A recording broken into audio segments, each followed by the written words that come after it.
My mother-in-law, Evelyn, and I were playing cards. It was a holiday, and everyone had gone home or to bed.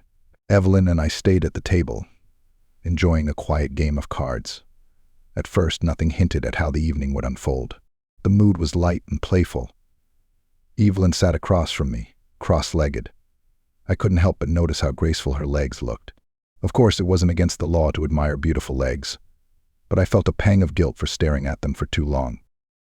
Evelyn must have noticed my gaze, because she changed her pose slightly, and her skirt was pulled up a little higher.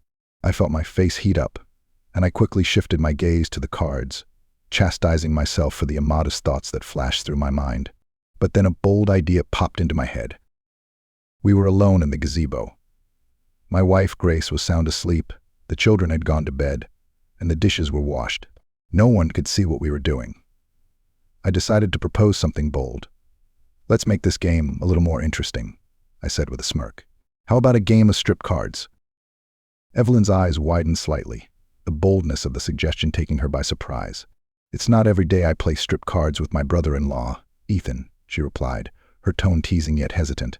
I remained calm, confident, and unwavering as I waited for her response.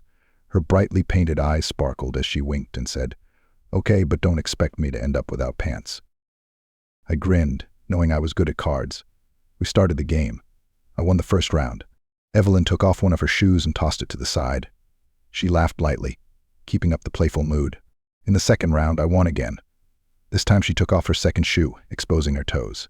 She mischievously swept her foot across the floor, letting me know she wasn't going to give up without a fight. I couldn't help but laugh at her determination. Her competitive spirit added a spark to the evening, and for a moment I thought we were both reliving the carefree moments of our youth. By the third round, I had lost and had to take off my shirt. Evelyn smirked. "You could have just unbuttoned my blouse instead," she teased. I chuckled, shaking my head. The next round went to me again. Evelyn sighed and took off her earring in protest. "That doesn't count," the first said. She grinned. "Fine, have it your way," she replied, reluctantly starting to unbutton her blouse. I looked away for a moment, trying to leave her alone, but curiosity took over and I furtively glanced at her. She caught my gaze and her cheeks flushed crimson and her eyes sparkled with mischief. The gazebo was quiet, with only the occasional rustle of cards and our laughter. The feeling was surreal, as if the world outside the gazebo had stopped, leaving just the two of us in the arms of night. As the game continued, I removed my belt and placed it on the table. Evelyn, now clearly gripped by excitement, hesitated but finally removed her blouse.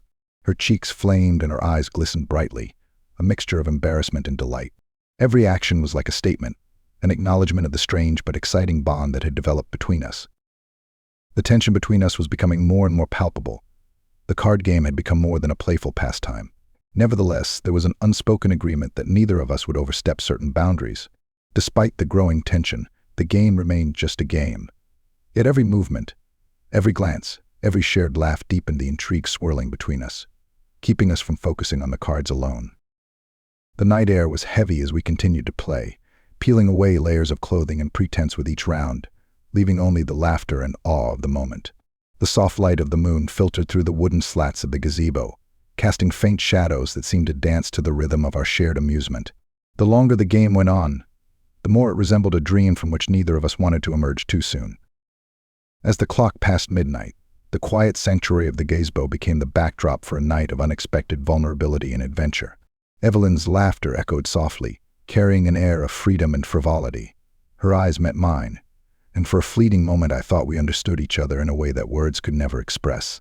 It was a night neither of us would soon forget. It would remain in our memories as a whimsical and intimate interlude amidst the routine of our lives.